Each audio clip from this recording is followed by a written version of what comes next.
Magandang umaga, class. Maaari bang tumayo ang lahat para sa ating panalangin na pamumunuan ni Binibining Nika? Amen. So bago umupo ang lahat, pulutin ang mga basura at ihanay ang mga upuan. Siguraduhin na nakahanay ang upuan at wala ng basura. Tapos na ba? Maaari na kayong umupo. So ngayon, may lumiban ba sa ating klase? Wala ba? Alright. So bago tayo magsimula sa ating talakayan, magkakaroon muna tayo ng aktibidades. So narito bago ang lahat, ay babasahin ko muna ang layunin.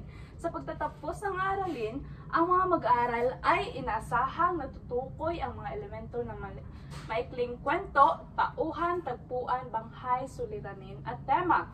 Pangalawa ay naisusulat ng buod ng kwento gamit ang sariling mga salita sa nabasang kwento. Pangatlo ay naibibigay ang sariling opinyon sa naging desisyon ng pangunahing tauhan sa nabasang kwento. So ngayon ay magkakaroon tayo ng aktibidades. So narito ang panuto. Una ay hahatiin natin ang klase sa 4 na pangkat. Bawat grupo ay bibigyan ng papel na may nakasulat ng kwento tungkol sa ang araw at ang hangin. So babasahin natin ito lahat, ang kwento, at pagkatapos natin babasahin ito, ay sagutin ang mga sumusunod na gabay na tanong. Isulat ito sa isang kapat na papel at iulat sa klase ang inyong naging pagsusuri. So bibigyan ko lamang kayo ng 5 minuto para basahin at masagutan ang mga tanong. So narito ang mga gabay na tanong para sa pagsusuri. Unang-una ay sino-sino ang pangunahing tauhan. Ilarawan ito, silang lahat, ilarawan ninyo ito. Pangalawa ay ano ang pangunahing suliranin o problema sa kwento. Pangatlo ay paano ito naresolba. At pang-apat, ano ang aral o mensahe ng kwento. So narito so may paalala lamang na siguraduhin ang lahat ay magtulungan bilang isang grupo. Siguraduhin na unawaan ninyo ang kwento, hindi lamang basta binasa ninyo ito dahil ito ay inyong susuriin. So naintindihan ba? Kung ganoon ay babasahin natin ng sabay-sabay ang kwento. So tapos na. Maaari na kayong magsimula sa pagsusuri sa kwento. Alright, tapos na ba ang lahat? Maaari nyo bang ibahagi sa klase ang inyong mga sagot? Magsimula tayo sa unang grupo. Okay, so maraming salamat sa inyong partisipasyon.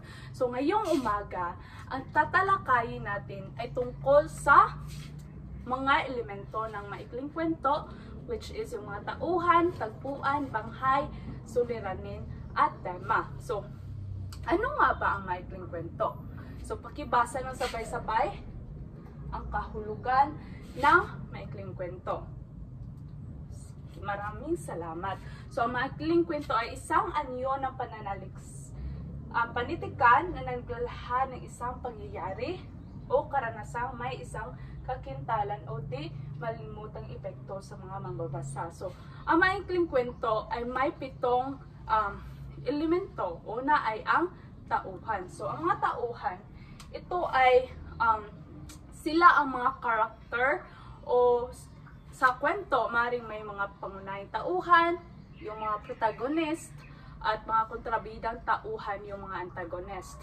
Sa pangalawang elemento naman ay ang tagpuan. Ito ang lugar na kung saan ito ang lugar at panahon kung saan nagganap ang kwento.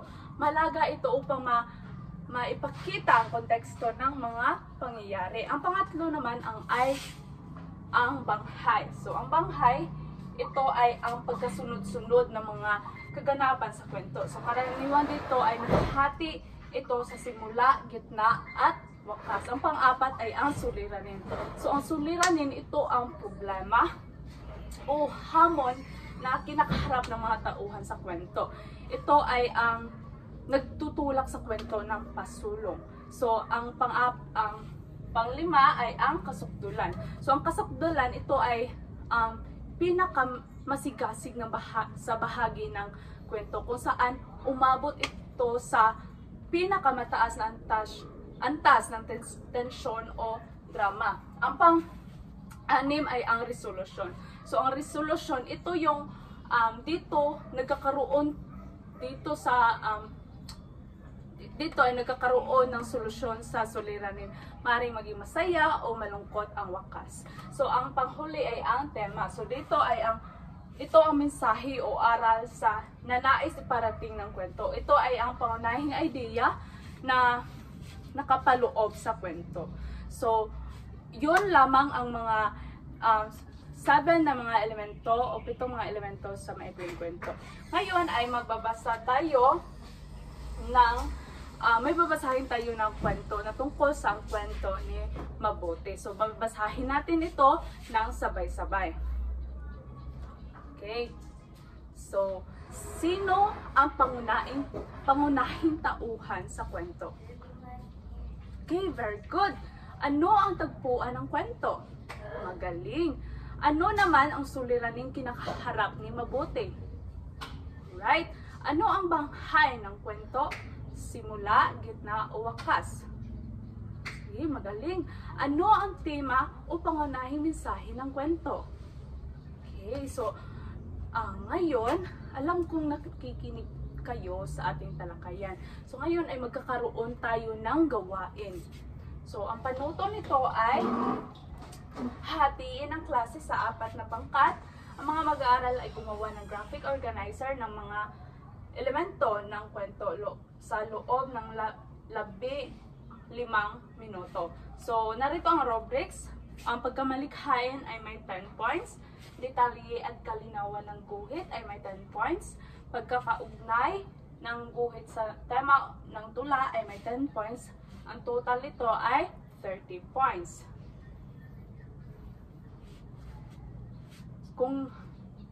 Okay, so tapos na ba ang lahat? Kung ikaw ang tagapagsalaysay sa kwento, ano ang gusto mong sabihin kay Mabuti pagkatapos mong malaman ang totoo sa kanya? Okay, tama ka dyan, Aryan. Sa pamamagitan ng pagsasalaysay, na ipapahayag natin ang ating damdamin ng mas malalim at masining.